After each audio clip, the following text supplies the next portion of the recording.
Hi, everyone. My name is Kylene Halloran. I'm an anesthesiologist and critical care physician. I'm also the director of wellness for my department. And with that, I teach a course called The Science Behind Happiness. Now, the purpose for me for this course is to discuss evidence-based wellness practices, but to do so by showing you as much of the actual studies and data as I can. The lecture today is The Science Behind Sleep. Now, I know that many of you who are here are in healthcare and probably do things like night float and 24-hour calls. And after seeing all of the science behind the amazing effects of sleep, it can be a little disheartening to know that you will have to do things like night float or stay awake for longer periods of time. I'm going to talk about how to optimize your sleep in those periods as well. This is the course outline for the entirety of the course. The reason I show you this is because a lot of these practices do sort of build on each other. There is some effect with exercise and your ability to sleep, also how well you feel and the types of things that you're eating. I'm going to do my very best to record all of these lectures. I will show a QR code at the very end of this lecture that you can follow in order to find all of these lectures. So for all of my participants, the goal is to have the knowledge and skill to practice evidence-based activities to improve your current state of well-being. This lecture and the course in general are heavily influenced by three people. The first to the left of your screen is Matt Walker. He's probably the most well-known expert on sleep. He now has a podcast. He's been on multiple other people's podcasts. He has a TED Talk. And he very recently just created a masterclass. So he also has a book that's phenomenal that I will show you at the very end of this as well. So if you're looking for more information, Matt Walker is the guy to follow. The other two, the top right is Laurie Santos. She created a course at Yale for her students. And she is sort of the person that launched me into many of the different lectures that I have created for my residents. And on the bottom right is Andrew Huberman. He is a PhD out in Stanford, and he has a podcast that's phenomenal. So just know that this is where I draw a lot of my information on some of these wellness practices. So without further ado, just to dive in with some fun sleep facts. We know that every animal sleeps. It varies wildly between how much sleep an animal requires. So koalas will sleep 18 to 22 hours a day, whereas elephants will sleep about 2 hours a day. And they don't really quite know why certain species need different amounts of sleep. So it really doesn't have to do with body size. It doesn't have to do with metabolism. So they're still trying to figure out exactly why certain species need more sleep than others. Also, interestingly, your skeletal muscles are paralyzed in REM sleep, save two groups. Your oculomotor and your inner ear muscles are spared. We also know that dolphins, who obviously are underwater but are oxygen breathers, will only sleep at one hemisphere at a time. And it's partially because of this that your skeletal muscles are paralyzed in REM sleep, and certainly they can't have both hemispheres paralyzed at the same time. Sadly, all major neurologic and psychiatric conditions are associated with a sleep disruption. Scientists don't quite know if it is actually a sleep disruption that exacerbates an underlying psychiatric condition, or if it's a psychiatric condition actually disrupts your sleep even more. And so they're still trying to figure out exactly what that interplay is, though it is most likely going to be just some complex interaction between the two. But certain neurologic conditions that are very common to all of us, things like Parkinson's, Alzheimer's, anxiety, depression, schizophrenia, all of those are associated with a sleep disruption. So what is the purpose of sleep? That's a little bit like saying, what is the purpose of wakefulness? These are just some of the things that we know about that happen when you're asleep. We know that your immune system recovers and is regulated. We know that your autonomic nervous system is regulated, that insulin is regulated, and that your learning and memory is codified and stored. Additionally, hormone regulation is incredibly important, especially during REM sleep. So what actually causes you to fall asleep? Well, there are two different processes that we know about. The first is called sleep pressure. So while you are awake, you have the byproducts, the metabolism products of all of the different things that your brain is doing during the day. And with that, you start to accumulate a waste product called adenosine. As adenosine starts to build up in your brain over the course of the day, you will start to feel more and more fatigued.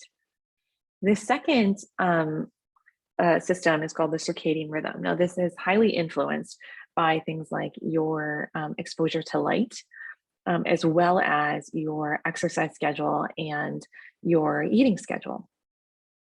So I'll go a little bit more in detail with the cortisol and melatonin on the next slide. But the interplay between these two is very interesting. You can see here that even though midday, as your adenosine is starting to rise, you should start to feel a little bit sleepier. Your circadian rhythm is sort of at its peak here. And so you'll feel hopefully a little bit less sleepy somewhere around noonish. Now, as your circadian rhythm starts to decline, you'll see that with your increase in adenosine here, you'll start to feel sleepier and sleepier, where hopefully normally you'd fall asleep somewhere in the early evening, late evening time, depending on what time you typically go to sleep. Now, if you try to stay awake, you'll continue to cycle through your circadian system the way that you normally would, though it might be slightly altered, especially if you're looking at light at different times. But if you try to stay awake for an extended period of time, what will happen is your adenosine will continue to accumulate in your brain. Now, many of you have probably experienced a little bit of a wakefulness period in the, if you've tried to stay awake for more than 24 hours, you'll get sort of a second wind. And that's oftentimes because your circadian rhythm is starting to rise again, despite the fact that you have this very large increase in sleep pressure. Once your circadian rhythm starts to decrease in the afternoon, you'll feel incredibly fatigued with all of this built up sleep pressure here.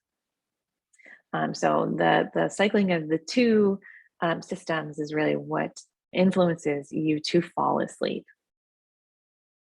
Now, like I said, your circadian rhythm is affected by light, eating, and exercise primarily. And what you can see here is after sort of your initial exposure to light, your cortisol will start to rise. And around 8 a.m. is when you start to see your peak in cortisol. About 12 hours after that, at around 8 p.m., you can see melatonin starting to rise. Now, melatonin is really interesting. It's sort of like the person who starts the race with the flag. Basically, what melatonin does is it influences you to fall asleep, but it really doesn't have much of an influence on the rest of your sleep pattern. So here you can see though melatonin rising at around 8 p.m. and you're probably going to sleep hopefully somewhere around 9, 10. And with that, you can see your core body temperature. Here it's peak somewhere around 8 p.m.-ish, maybe 7, 6 p.m.-ish. And then it reaches its lowest point somewhere around 5 a.m., 5 a.m. or about 4 hours before your cortisol spike. So all of these things are sort of a complex interaction of how your body regulates itself during sleep at night and its wakefulness. Now, there are multiple stages of sleep. A full stage is around 90 minutes, and you'll cycle in and out of these stages throughout the night. You can see here on the slide, on the picture on the left of the screen, that as the night goes on, you'll have less and less very deep sleep and more stages of REM sleep, sort of towards the morning time. That becomes important if you actually cut off your sleep a little bit early. It means that you'll be deprived of more REM sleep than you'll be deprived of things like really deep sleep. So what happens in all of these cycles? So in stage one, this is almost like a meditative state. These are, you can see on the right side of your screen, the alpha waves. This is when you're in very, very light sleep, if you were to be woken up out of this, you may not even really know that you were sleeping. But this is your body starting to relax. In stage two, or theta sleep, you'll drop into a deeper stage of sleep where you have sort of these coordinated waves of slow wave sleep that start at the front of your brain, cycle back to the back of the brain, and then kind of come back up again to the front of the brain. Now, interspersed with these sort of slow, beautiful waves are things called sleep spindles and K complexes. Now, these are just bursts of EEG activity. And what they think is happening during these K complexes is it's a very quick coordination between your hippocampus and your prefrontal cortex. This is likely when some of the most important memories are getting stored. Now, stage 3 and stage 4, some people combine the two, is your deepest sleep or delta waves. And this is really thought of sort of the restorative sleep. This is thought of as when your brain is filtering out all of that extra trash that is built up over the day and cleaning out all of the neurons. There's a term called glymphatic system. And what the reason it's combining lymphatic system and your glial cells. And it's really thought that the glial cells are primarily responsible for filtering out all of that waste material. They do so by using CSF, and to some degree, they shrink, allowing more CSF to sort of pour through and remove some of the extra things that you don't need that have built up over the day. You then cycle back up through stage 2, stage 1, and then into REM sleep. Now, REM sleep, if you were just to look on EEG tracing, would actually be very difficult to distinguish between an awake EEG. We know, however, that people are asleep even without going in and trying to wake them up because we're monitoring their muscle activity as well. And like I mentioned in the first slide, that during REM sleep, your skeletal muscles are mostly paralyzed. This is protective. We know that during REM sleep, you are dreaming. And so if you're dreaming that you're being chased by a tiger, the last thing that you want is for your body to be able to get up and run away when it's not actually happening. And so this is a protective mechanism for you. We'll talk a little bit more about the purpose of REM sleep in the next few slides. So again, back to non-REM sleep, I talked a little bit about the glymphatic system and how this is sort of the drainage system and the waste system for your body. This was a very interesting study that was done in 2011 by Salatin and his colleagues. And what they did was they gave test groups the same words to try to remember. They were random words. And what they asked them to do is after they showed them the word, they would then show them either the letter R or their letter F. And when they said the letter R, they wanted them to try to remember those words in particular. And when they showed the word with the letter F afterwards, they wanted them to try to forget that word. They then allowed their test subjects to either just relax for about the next 90 minutes, or they had them go and take a nap. And what they found were the folks that napped were much, much better at remembering the remember words. And they were about as good at not remembering the forget words as the other group. Now, even if they paid them to try to remember as many of the words as they possibly could, remember or forget words, they very simply could not retrieve the forget words. So what this tells you is that when you go to sleep, your brain is able to process between the things that you have deemed important and the things that you have deemed unimportant. And so your body is, or your brain is actually filtering out the things that you may not need anymore. So weeding out those unnecessary connections. This is also the time, as I mentioned, with those K complexes, that you are storing long-term memories. So this is where that very fast connection happens between your hippocampus and your neocortex, so that you can go ahead and retrieve those things at a much later time. Obviously, your hippocampus only has so much storage. So this is how we recall things for a longer time. REM sleep is very interesting, and we think that REM sleep is more associated with emotional rehab. So your ability to process all of the emotional and communication that you had during the day. It's also important in hormone regulation. This is really when growth hormone and testosterone are increased and are regulated. There's a study that found patients who were in a car crash, if they had a higher percentage of REM sleep, they're actually less likely to suffer from PTSD versus those that were having a lot more difficulty sleeping and getting into REM sleep. We also know that REM sleep has an increase in autonomic sensitivity, which I'll talk about like I said, in a couple of slides. We also know that REM sleep is a predictor of longevity. So for every 5% reduction in REM sleep, there's a 17% increase in mortality. This was a study that was looked at patients who had obstructive sleep apnea. And they recorded the percentage of REM sleep when they were not using their CPAP. So when they were having those periods where they were woken up multiple times a night because they weren't breathing as well as they should, they weren't getting as much oxygen as they should, versus if they were then placed on CPAP and allowed to sleep through, cycle through all of those cycles that I showed you earlier. And what they found is that when the CPAP was actually titrated, that many of these participants had what we call a REM rebound. So they had a much higher percentage of REM than you or I who does not suffer from something like obstructive sleep apnea. So the body was almost trying to recoup some of that lost REM sleep.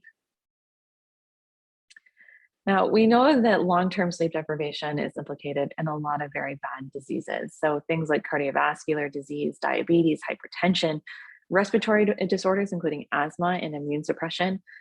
This is obviously dysregulation of your immune system. Obesity, which is highly associated with cortisol spikes. And obviously we know that the less you sleep, the less you live. So it's very highly associated with higher mortality. The cardiovascular response in sleep is fascinating to me. Now, we know that during non-REM sleep, the parasympathetic system tends to dominate. So really this is sort of the time where there's autonomic stability, metabolic recovery with that lymphatic system. And anyone who has spent time in an ICU or another very highly monitored place within the hospital knows that when people fall asleep and they get into these deep parts of sleep, their heart rate will dip and their blood pressure will often dip, and sometimes set off all of our alarms, depending on whether or not they're a little bit dysfunctional to start. But this is totally normal. This is what happens typically during non-REM sleep. Now, during REM sleep, there's something that happens. It's called an autonomic storm, and so this is really when your sympathetic system and your parasympathetic system are sort of are much more active. And so your sympathetic system can be 2 times as active as during regular wakeful hours. And this to me is sort of when your printer is trying to regulate get all the lines together so that the print looks normal on your page. To me, this is what your body is doing in the middle of the night with balancing the parasympathetic activity with the sympathetic activity. It's trying to find the correct balance for you during your waking hours. Now, we know that sleep deprivation has a profound impact on memory. These are just some of the categories in memory that we are focused on, worried about when people are sleep deprived. The first is attention. And we know that this deteriorates in a dose-dependent manner. And what I mean by attention is most often they are investigating this by looking at, say, anytime the letter P goes across the screen, you hit the space bar. And what they find is with the more sleep deprived you become, the worse you become at that task. You miss many more of the P's than you would normally if you had slept through the night. They are hypothesizing that what is happening there are something called microsleeps. So your brain is intermittently sort of shutting off in between times when you're trying to stay awake as much as possible. This has some pretty profound implications for things like truck drivers. Obviously, even a microsleep going 70 miles per hour on a highway has major implications, but obviously has some real effects for us as healthcare workers. The second is immediate recall. So all those things that are stored within your hippocampus that you're trying to pull back out again immediately. Those of us that were in college definitely stayed up at night trying to study and trying to cram as much as we possibly could in right before a test. We know that is actually very much so impaired if you're not sleeping the night before. The theory here is that the adenosine actually impairs cyclic AMP signaling. And so you're not able to actually just access all of those memories that are stored in your hippocampus. In terms of your working memory, this one is, so basically your ability to finish a task by pulling on both past experience and your hippocampus, your more recent stored memories. There are a lot of theories as to why this seems to be poorly functioning when you are sleep deprived. One of those things is a impairment in your default mode network. And this happens, this is sort of when your brain just goes into relaxed mode, when it is not needed to be firing constantly. And so it's almost like this default mode just misfires at random times. And so when you're more sleep deprived, you're more likely to have sort of this short circuiting. And lastly, long-term memory, like I said, with those K complexes, if you don't actually go into the stage 2 of sleep, you are much less likely to actually store some of those memories into your neocortex. And so obviously you're not able to retrieve them if you're not able to store them. This was a really great study that was done in 2003. And there's a lot going on in this, but let me walk you through. So basically what these researchers did was they looked at keeping people awake for 48 hours, allowing them to sleep 4, 6, or 8 hours, and the difference in their performances.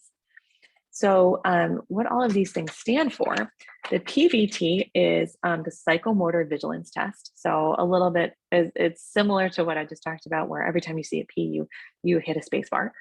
The DSST is the digit symbol substitution task. So a little bit more complicated, meaning that you see something and you associate it with another symbol. And SAST is a serial addition and subtraction task. So basically doing math. And what they found is that over this period of time, so if you were to sleep deprive folks for 48 hours, unsurprisingly, they got worse and worse and worse at the psychomotor vigilance task. So they had more and more delays in their ability to respond.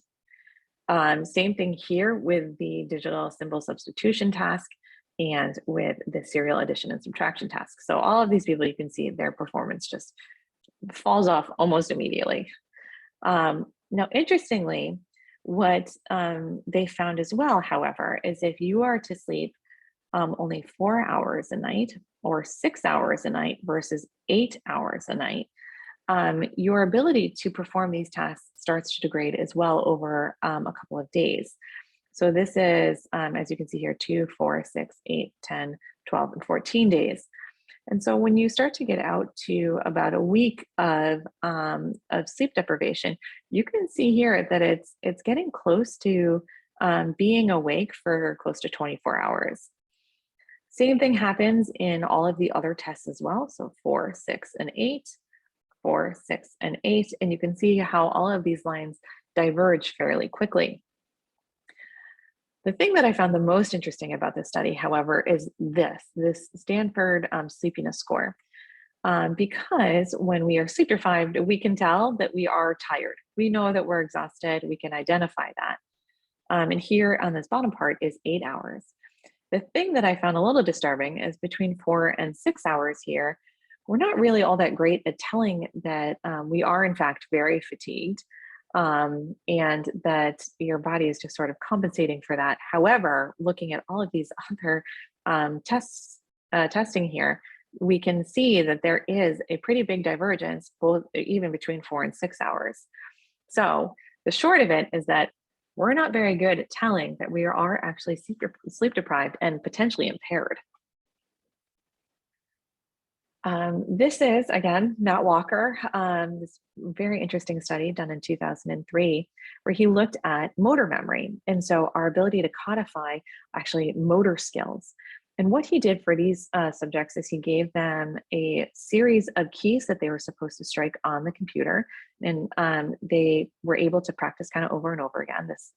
And what he did was he allowed them to practice for a while and then tested them. Again, at the end of the day here. So you can see there, they did improve. And then here's their error rate. It's sort of decreased over the day. And then he allowed them to sleep and then come back again on the next day and looked at and retested to see how they did with their sequence. What he found was after they slept, their success rate was so much higher and their error rate was significantly lower. Now, we know that when we put mice through a maze and we then watch their brains at night, you can actually see the mice doing the maze turn for turn and working their way through the maze. Interestingly, when you're sleeping, the brain does this much faster than if you were awake. And so you have this ability to kind of practice, but at sort of 2 to 3 times the speed that your brain can do when you're awake. So if you're really looking to master a task, perhaps practicing it that day and then making sure you get some pretty good sleep and then trying retesting yourself again the next day. And perhaps you'll notice a major difference in your ability to complete that task. We also know that sleep deprivation very much so affects behavior. I love this quote: the underslept brain swings excessively to both extremes of emotional valence, positive and negative. We've all seen the folks that have been really sleep deprived and they go back and forth, especially toddlers, go back and forth between giggling uncontrollably and then being just in tears, right? And so this is your sleep deprived brain not having the ability to really harness all of these emotions that you're experiencing. I also love this quote: there can be a loss of sensitivity in detecting and accuracy in recognizing emotions. I think all of us who have been up at 3 in the morning can sometimes have some difficulty responding to a situation that is frustrating to us. Um, I think the reason that this is really important for us is, number one, to recognize the fact that when we are sleep deprived, that we are going to have a harder time controlling those emotions and doing our very best to think about that. But also that the sleep deprivation and your brain's kind of swinging back and forth, if it's done over several days, weeks, months at a time where you are not sleeping enough, it is also associated with things like suicide and substance abuse. And so, especially in our field where suicide and substance abuse is so important, so pervasive in comparison to the population, this is really something important to recognize. Um, they also found that, as I said, you sort of swing back and forth between these two emotions, very high and very low. And they found that also that your ability to regulate yourself, so your impulsivity, meaning with this, what they did was how badly do you want potato chips in the middle of the night or something that is not very healthy for you? And your ability to deny yourself something like that, like something that would normally not really make you feel any better, is much more difficult. And so, looking at fMRI data and showing people potato chips, what they found was all these areas that are normally quite active and are helpful in rational decision making are very much so not as active, depressed, even when in a sleep deprived brain. Whereas the amygdala, which is really the fear center or sort of your impulsivity center, is much more highly active when you are sleep deprived. So, after all of that lovely data, how much do I actually need? Well, it very much so depends on what stage of life you're in. Anyone who has a newborn knows that they sleep a lot. Um, and when you start to get towards young adults and adults, really our optimal amount is somewhere between 7 and 9 hours. As you get older, sometimes that the amount of sleep will also degrade. You don't really need quite as much the older you get, theoretically. Our sleep structure very much so changes as we age as well. So here in children, you can see it's very structured. There's quite a bit of REM sleep and quite a bit of deep sleep that happens over the time that they're sleeping. Whereas young adults start to sort of focus more a little bit on REM sleep and a little bit less so on the deep sleep. And as you age, you can see here with the elderly, it looks a lot less structured. Now, what we know is that as you age, you can see here sort of the age cut off around 65, that the wake after sleep, so if you were to wake up in the middle of the night and you might have some more difficulty getting back to sleep as you age. So here you can see that increasing. And this SWS is slow wave sleep. So you can see here the elderly spend less time in slow wave sleep and probably a lot more time in wakefulness and hopefully in REM sleep, but unfortunately there's a lot more wakefulness periods as we get older. This has a lot of implications for things like some of the psychiatric diseases that I talked about at the very beginning. So things like Alzheimer's, there's a lot of research happening right now looking at how we can potentially improve sleep for the elderly, and if that potentially might have some impact on the time to onset of Alzheimer's and the rate at which it accelerates. So, how do you actually improve your sleep? Well, one of the easiest ways to start improving your sleep is really through sleep hygiene. It doesn't have as much of an effect, which I'll show you in a second, as some of the other techniques, but it can help you start to get into a pattern of better sleep. So things like having a consistent bedtime and wake up. Um, Try not to sleep in too late on the weekends. Try to go to bed at around the same time every single night. This will sort of train your body to and your circadian rhythm to focus around a sort of a specific time that your body is supposed to be sort of calming down, shutting down for that sleep time. You want to keep your room at about 65 to 68 degrees. Again, your core temperature will drop overnight, and that actually does keep you asleep. If you do wake up, try not to stay in bed for more than about 20 minutes. You don't want to start associating your bed with a wakeful period. So getting up, perhaps, and getting out a book, avoiding things like your computer and your phone. Try not to look at those. But do get up and try to move around a little bit so that you can prime your brain to think that anytime I get into bed, it's really meant for sleep. So like I said, no blue light 30 minutes before bed. So try to tuck that phone away and try not to look at your computer right before you head to bed. And like we do for our kids, try to create a bedtime routine. So this is your body's way of signaling that it's headed towards sleep time. So whether that be you stretch or you meditate or you take a shower, just you do something so that you have a signal to your body that you are headed towards bed. This is not going to win me a lot of friends in healthcare, I think, but because all of us love caffeine. But one of the things you want to try to avoid excessively, at least, is caffeine. Um, Caffeine is a competitive antagonist to the adenosine receptor. So, like I said, adenosine accumulates and it makes you want to go to sleep.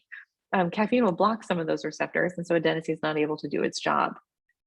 One thing that most of us don't know, however, is that the half-life of caffeine is actually fairly long. Now, all of us metabolize this a little bit differently. Sometimes some of it is excreted in your urine unchanged, but there is an enzyme called CYP1A that's in your liver that helps you to metabolize caffeine. So for those of you that have a very robust CYP system, potentially you could metabolize this faster than others. But for the most part, the half-life of caffeine is about 6 hours, which means that if you have a cup of coffee at 4 p.m., potentially you have half of that caffeine still circulating in your blood at around 10 p.m. It's probably not optimal for sleep. You want those adenosine molecules to be able to do their job. So try to stop drinking caffeine if you possibly can, probably sometime around noon.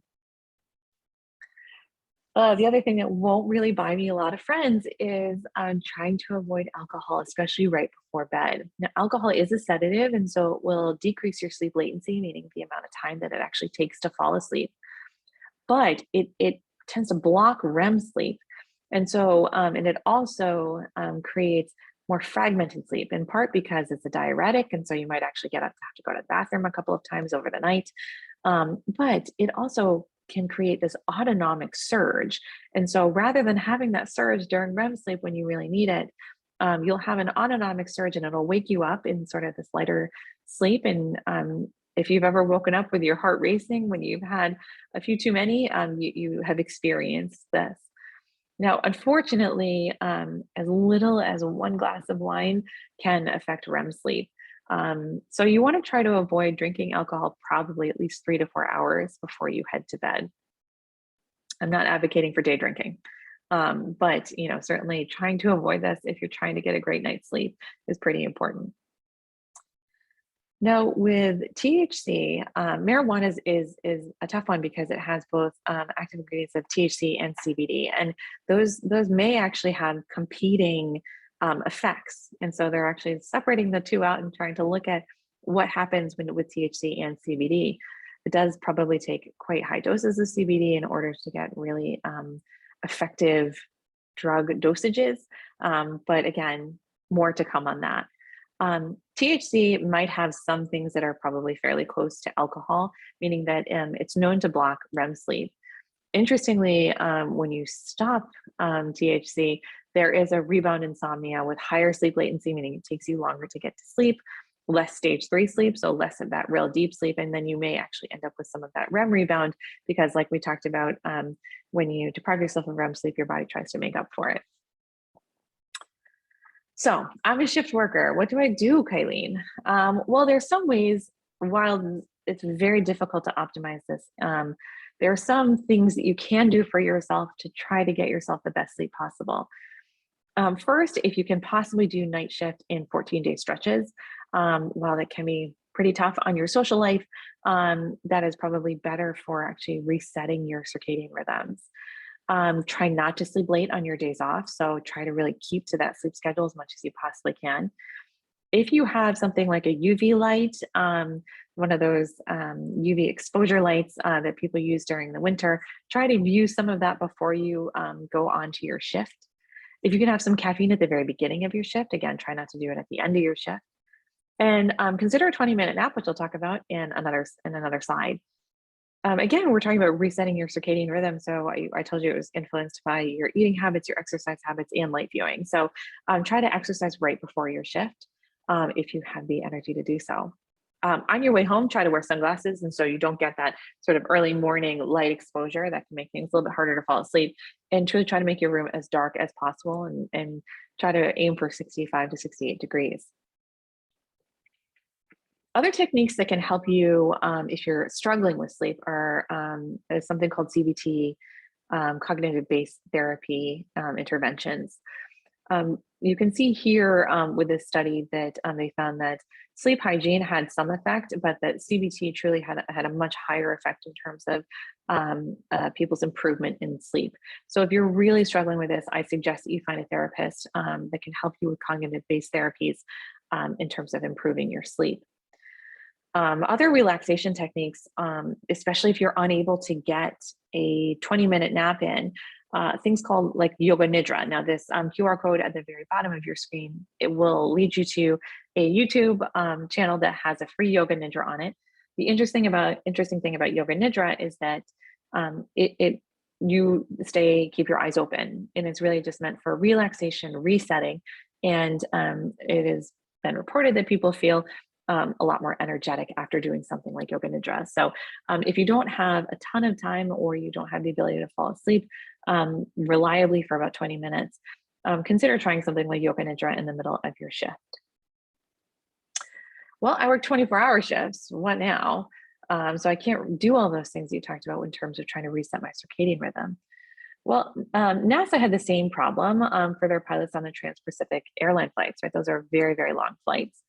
And obviously very dangerous if they are having any of those micro sleeps, or if they are feeling less alert on landing. So what they looked at was their performance, pilot's performance, and their alertness with both no naps versus a 26-minute nap. And they looked at doing that nap at the beginning of the shift, the middle of the shift, or the end of the shift. And what they found was doing a 26-minute nap at the beginning of the shift improved their performance by 34% and alertness by 54%. It's interesting to me that it was at the beginning of the shift. There was some thought that sort of priming your body for your ability to sleep a bit later. So probably sometime around like 4 p.m.-ish, you'd want to try to get a 26-minute nap if you're going to try to stay awake again for another 12 hours. This has been looked at with residents, and they found similar things, that they did improve their performance and their alertness, not by quite as much, but they did find that this was effective. You know, that all being said, this quote really struck me, that there's no scientific evidence we have suggesting that a drug, a device, or any amount of psychological willpower can replace sleep. Neither naps nor caffeine can salvage more complex functions of the brain, including learning, memory, emotional stability, complex reasoning, or decision-making. So for me, the take home for this is anytime I have the ability to prioritize sleep, I do. I do my very best to try to get to bed at the same time every night, and I really try to sleep 8 to 9 hours as much as possible. I know that my body thanks me for it. Like I said, these two gentlemen in particular, in terms of sleep, have very much so influenced the way that I approach sleep. This book is phenomenal for anyone who's interested. It's called Why We Sleep: Unlocking the Power of Sleep and Dreams. And Matt Walker, like I said, has a new podcast, and he also has a masterclass if you will subscribe to that. The Huberman Lab is very, very interesting with the way that he approaches this, very scientific approaches. And so I again highly recommend. You have to be able to focus because there is a lot of data that he tries to present in his podcast. This is the QR code that will lead you to my web channel. Again, I'm going to try to get all of these other practices up as soon as I possibly can. I wish you all a great night's sleep and all the wellness.